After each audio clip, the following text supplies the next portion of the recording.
Raisonnable, et je crois que le temps raisonnable est dépassé. J'étais raisonnable, j'ai fini. Voilà. Ok, merci. Bon, Monsieur Métias, vous voulez répondre? Oui. Merci. Donc beaucoup de questions. Déjà, je me félicite parce que je reconnais dans vos interventions la qualité du document que vous reconnaissez tous.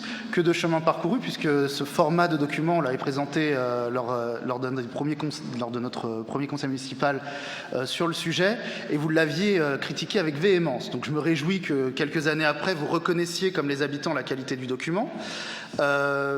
Je ne vous ferai pas l'affront de vous montrer le format de la dernière mandature que vous avez évoqué, parce que c'était un fichier Excel et ça n'a strictement rien à voir. Donc je pense qu'il y a une vraie évolution.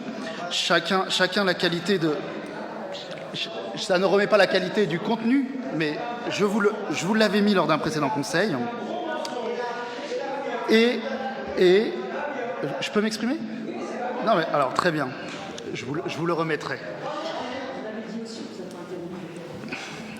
Je ne vous ai pas interrompu sur plein de mensonges que vous avez pu faire. Alors, sur la continuité des actions, moi je trouve ça assez drôle en fait, votre façon de présenter les choses. Excusez-moi, mais vous parlez de tout ce que vous avez lancé lors du précédent mandat, vous parlez des agendas 21. Moi, dans mon souvenir, les agendas 21, c'est 2007-2008, donc c'est encore le mandat avant vous que ça a été lancé. Mais bon... Bien sûr que si. Bien donc sûr c'était que déjà si. sous Madame Guetta. Donc... il y a quelque chose qui est paradoxal, c'est que vous vous félicitez d'avoir fait des concertations, des assises du développement durable pour définir des actions, et c'est très bien, donc des actions qui ont été, j'ai envie de dire, apolitiques, que vous avez portées sur la base d'une concertation, et vous vous étonnez que des actions qui puissent être menées, on puisse les continuer et chercher à les améliorer. Moi, j'ai pas de problème, mais laissez-moi finir, j'ai pas de problème sur la continuité d'actions qu'on peut corriger quand elles nous semblent non pertinentes, améliorer et augmenter avec un certain nombre de nouvelles actions, et d'actions qui, effectivement, quand on les lance, on va continuer à les suivre d'année en année. Et donc, effectivement, d'une année sur l'autre, je vais vous faire une confidence, l'année prochaine, il va y avoir encore des actions qui vont se retrouver sur le rapport développement durable. Et comme le format fonctionne, eh ben, il y a de bonnes chances qu'on le garde. Donc, effectivement, d'une année sur l'autre, vous allez garder un rapport du développement durable qui va avoir un certain nombre de ressemblances. Ce qui ne veut pas dire qu'il n'est pas mis à jour, ce qui ne veut pas dire qu'il n'y a pas eu toutes les actions qui sont décrites dedans, ce qui ne veut pas dire qu'il y a eu tous les habitants qui sont venus et tout l'engagement qu'il y a derrière. Sur un certain nombre de questions, vous parliez de la baisse des vélos, des réservations de vélos. C'est vrai qu'il y a une baisse de réservation de vélos qui s'explique par plusieurs choses. Le plus important, je ne sais pas si vous le savez, c'est que le principal usage de ces vélos, c'était pour aller au restaurant collectif. Et sur le restaurant collectif, aujourd'hui, les usages ont tendance à aller vers du covoiturage plutôt que vers du vélo, notamment sur des périodes hivernales un peu plus dures ou ce genre de choses. Donc effectivement, il y a une baisse de réservation. C'est une évolution des usages que l'on constate, que l'on accompagne, mais ça ne veut pas dire que les vélos sont abandonnés ou que l'on arrête le dispositif. Il y a aussi de plus en plus de personnel qui amènent leur propre vélo et c'est une bonne chose. Le square Médéric, les espaces verts, vous l'avez beaucoup évoqué. Oui, c'est une fierté, ce square Médéric. C'est une fierté dans la concertation dont ça a été fait, dans la qualité du square qui a été livré et dans l'appréciation que des habitants qui peuvent y venir, parce que je ne sais pas si vous y allez de temps en temps, mais ça va bien au-delà du quartier et des habitants qui, avant, allaient dans l'ancien square Médéric, qui viennent aujourd'hui. Sur les espaces verts, de manière générale, il y a de vraies actions, il y a une vraie continuité. Vous dites que vous ne voyez pas grand-chose. Moi, ce que je sais, de manière très honnête et transparente, c'est qu'à un moment, quand on est arrivé, on a reçu des courriers de la commission des villes fleuries qui nous disaient que la troisième fleur n'était peut-être plus justifiée. Et qu'on a travaillé dur pour revenir là-dessus, je les ai, et on a travaillé dur non seulement pour qu'elle soit justifiée, mais pour qu'on revienne à hauteur. On a fait venir le jury et on a eu les félicitations du jury. Donc il y a énormément de choses qui sont faites autour des espaces verts et on va continuer là-dessus. On ne va pas s'arrêter. Le service de l'écologie urbaine fait beaucoup de choses et donc vous ne pouvez pas dire qu'il n'y a rien. Par contre, il a fallu effectivement corriger d'une certaine manière un certain nombre de choses pour qu'on puisse continuer à être considéré comme une ville verte, une belle ville verte, et on a encore de l'ambition sur le sujet. Vous avez parlé d'une ville plus propre. Oui, la ville est plus propre. Oui, vous avez été... Alors, attendez, laissez-moi finir. Vous avez été attaqué pendant la campagne municipale, et je remarque d'ailleurs que ce soir, vous avez fait un comparatif politicien, un petit peu de votre ancienne politique avec ce qui peut être fait maintenant, au lieu de retenir sur un sujet qui, pour moi, va au-delà du clivage politique, toutes les actions qu'on peut faire collégialement pour améliorer les choses. Sur la ville propre, je vais vous répondre. Je ne dis pas qu'il n'y a pas eu d'efforts sur la précédente municipalité. Les budgets, vous les aviez mis.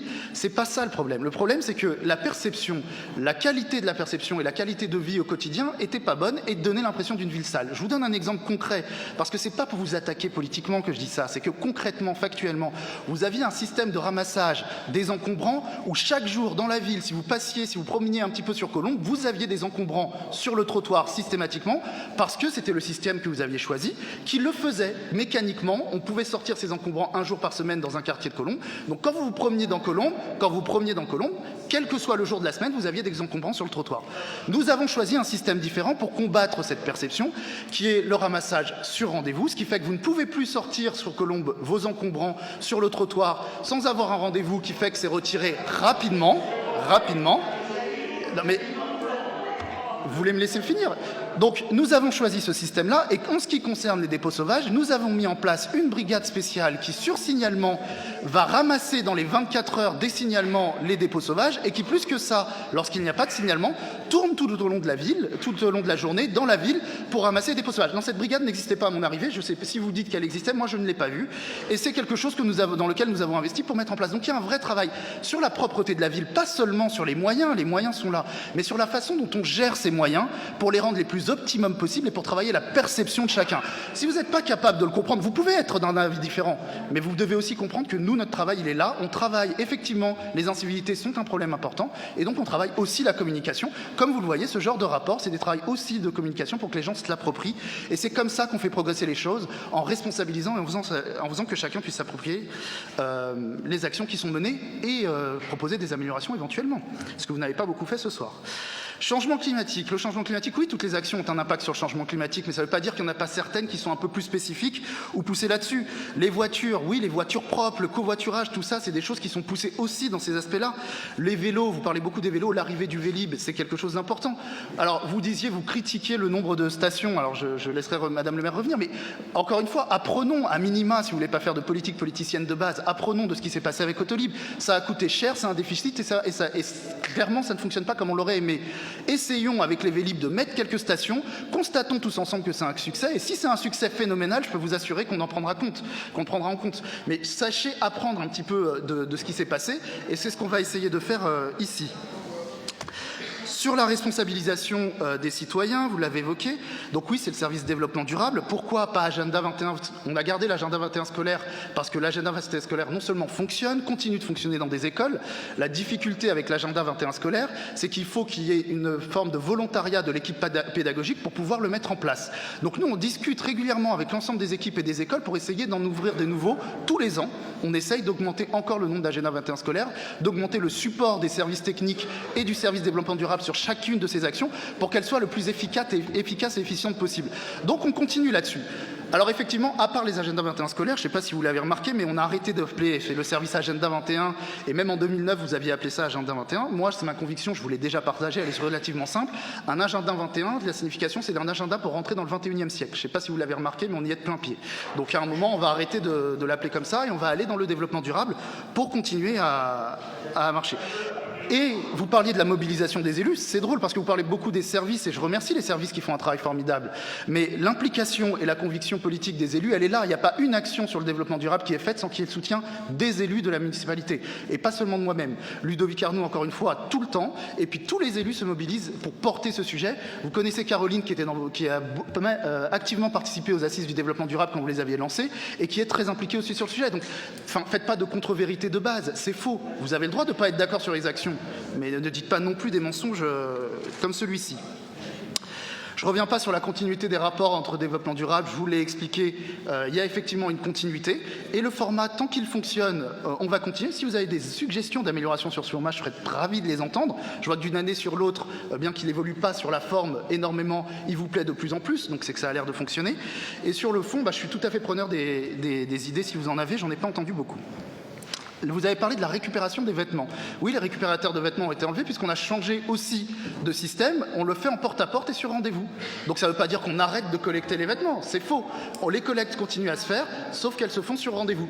Les collecteurs qui amenaient, encore une fois, des déchets autour, qui amenaient une perception sur la ville qui n'était pas forcément bonne, qui en plus n'était pas forcément remplie de vêtements, à un moment ça ne fonctionnait pas, donc on essaye autre chose. Vous avez fait des questions sur la baisse du prix. Alors effectivement, la baisse du prix de l'électricité avec la baisse de la consommation, ça a effectivement amené à à des chiffres tels que vous les avez vus. C'est le combiné de la baisse de prix et de la baisse de la consommation électrique. Je vous ai parlé des LED qu'on essaye de mettre, de tous les gestes. Vous avez une communication qui a été faite spécifiquement dans l'administration pour tout ce qui était gestes autour de l'électricité. Donc c'est quelque chose qu'on cherche. Aujourd'hui, les chiffres, a priori, sont bons et ils sont la combinée d'efforts qui sont faits, que ce soit en termes de matériaux ou que ce soit en termes de gestes, et de la baisse de prix que vous avez constatée. Sur l'eau, c'est pareil.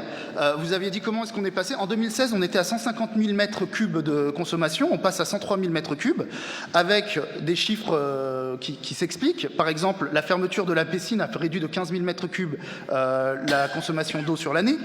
Vous avez la réduction des fréquences de lavage par eau et à la récupération d'eau pour les nouveaux véhicules et ce qu'on a mis dans les nouveaux marchés qui ont permis de réduire de 16 000 mètres cubes la consommation d'eau. Et enfin, les écoles, l'amélioration du suivi des fuites, avec notamment un dispositif d'alerte fuite qui a été mis en place, a permis de réduire de 50 000 mètres cubes à 35 000 mètres cubes, ce qui fait 15 000 mètres cubes de moins. Vous voyez, les chiffres sont cohérents. On peut entrer dans le détail de chacun d'eux. Si vous avez besoin d'explications supplémentaires, on les prendra et je vous les donnerai. Il n'y a absolument aucun problème là-dessus.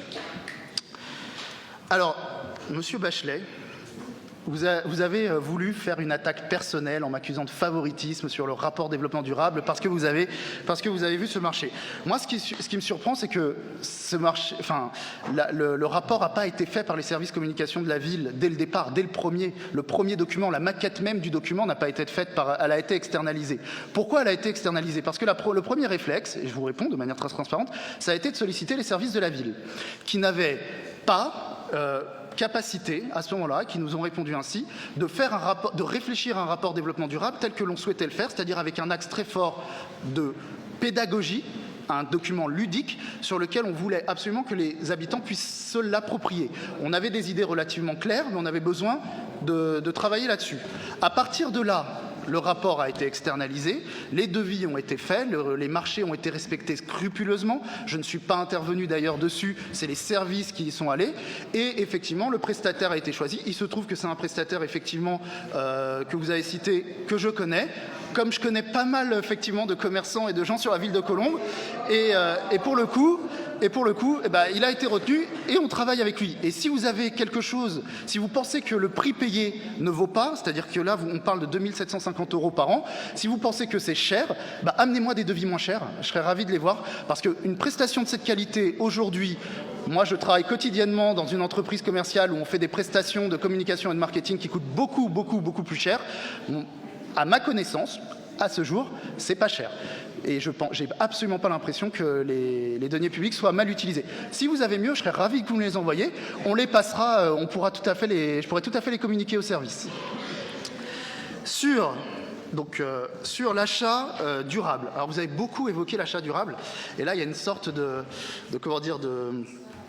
schizophrénie dans ce que j'entends, c'est-à-dire que d'un côté vous me dites, vous réutilisez tout le temps la même chose, vous redites la même chose, vous remettez des actions, alors certes on les améliore d'année en année, on les pousse, on les suit, on continue à les faire grandir, mais quand il y a une action qu'on n'a pas arrêtée, mais sur laquelle on n'a pas, sur l'année en particulier, amené de nouvelles choses, et on ne l'a pas mis dans le rapport développement durable, vous vous en offusquez. C'est-à-dire que l'achat durable, la clause dans les marchés, qui est un axe d'analyse fort dans les marchés publics sur le développement durable, c'est quelque chose qui existe, qui continue d'exister, qui continue à être dans les marchés et qui continue à être évalué dans les marchés publics. Donc ça n'a pas changé, ça n'a pas bougé, ça continue. On n'a rien fait de nouveau par rapport à ça parce que ça fonctionne, et donc on ne l'a pas mis dans le rapport développement durable. Quelle surprise! Les mobilités alternatives, on a beaucoup parlé de mobilité alternative, je continue là-dessus. Simplement, la simple remarque, oui, les mobilités alternatives, mais enfin, la mobilité alternative ne signifie pas la fin de la voiture. Je ne sais pas si vous avez remarqué, c'est encore le premier moyen de transport, et la gestion des flux de la voiture, la gestion du trafic, c'est quelque chose d'extrêmement important dans le développement durable, pour éviter la congestion qui, elle, a un impact fort en termes de climat, en termes de climat et d'écologie, pour essayer de décongestionner, de trouver du stationnement. Donc toutes ces actions qui sont menées pour faciliter aussi la vie des automobilistes, qui n'empêchent pas de pousser de l'alternatif à côté, mais de quand même essayer de décongestionner et de faciliter la vie des automobilistes, c'est aussi travailler pour le climat. On n'a pas, moi en particulier, on n'a pas une vision anti-voiture. Je sais que certains d'entre vous l'ont, mais c'est pas ça. Vous parliez de concertation, peu de concertation. Alors, on a moins fait de concertation cette année, parce que si vous aviez lu le rapport de l'année dernière, certains l'ont ramené avec vous, vous auriez remarqué qu'on a eu un une grosse phase et un gros emprunt de concertation l'année dernière. On a fait des réunions publiques, on a travaillé avec les conseils de quartier, on a travaillé avec le conseil des sages, et on a même impliqué l'enseignement supérieur, puisqu'on a fait toute une concertation avec le pôle universitaire Léonard de Vinci, où des centaines d'étudiants ont travaillé sur la ville de Colombes, et qui ont amené énormément d'idées intéressantes aux services qui les étudient, sur lesquels on continue à travailler aujourd'hui. Donc me parler de concertation, alors vous avez fait une concertation des assises du développement durable, que je reconnais, moi j'ai pas de problème avec ça. Reconnaissez aussi le travail qui est fait, même si c'est pas dans votre couleur politique et même si vous n'y voyez pas un intérêt politicien de prime abord. La sphère citoyenne, j'ai vu votre suggestion, Monsieur Chemovic, je vous remercie parce que c'est une des rares suggestions que j'ai pu entendre ce soir. Pourquoi pas? Moi, je vais y réfléchir, je trouve l'idée intéressante. Donc, je vais voir pourquoi pas. Et voilà, je pense que j'ai répondu à peu près à toutes les questions. En tout cas, je l'espère. Ce que j'appelle de mes voeux, simplement, c'est que le développement durable soit quelque chose qui aille au-delà du clivage politique. Vous cherchez à en faire un instrument politicien. Bien vous en fasse, mais moi je cherche vraiment à avancer. En termes de méthodologie, ce que je vais faire, c'est que j'ai beaucoup travaillé moi dans mon expérience professionnelle sur ce qu'on appelle les méthodes agiles et l'amélioration continue. Ce que je ferai, c'est que je vous offrirai le livre que j'ai écrit sur le sujet. Comme ça, vous pourrez comprendre ce que c'est que d'aller pas à pas et d'améliorer les choses petit à petit. Je vous remercie.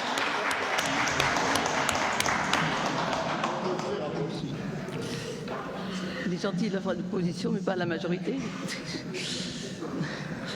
Bon, moi simplement, je vais pas revenir sur tout ce qu'a dit Monsieur Methias, mais simplement, je suis fatiguée que chaque année, Monsieur Sarr, vous octroyez la paternité du développement durable. On dirait que c'est vous qui êtes le père du développement durable. Figurez-vous qu'en effet, en 2006-2007, nous avions commencé, vous avez continué, vous avez poursuivi, vous avez amélioré, mais absolument, les premières poubelles administratives, ça a été pendant cette période-là qu'on avait mis pour le tri des papiers, etc. Mais ça n'a aucune importance. Simplement, tous les ans, vous nous répétez la même chose. Mais simplement, ce que je voulais vous dire, puisque vous avez été le père de développement durable, quand vous avez créé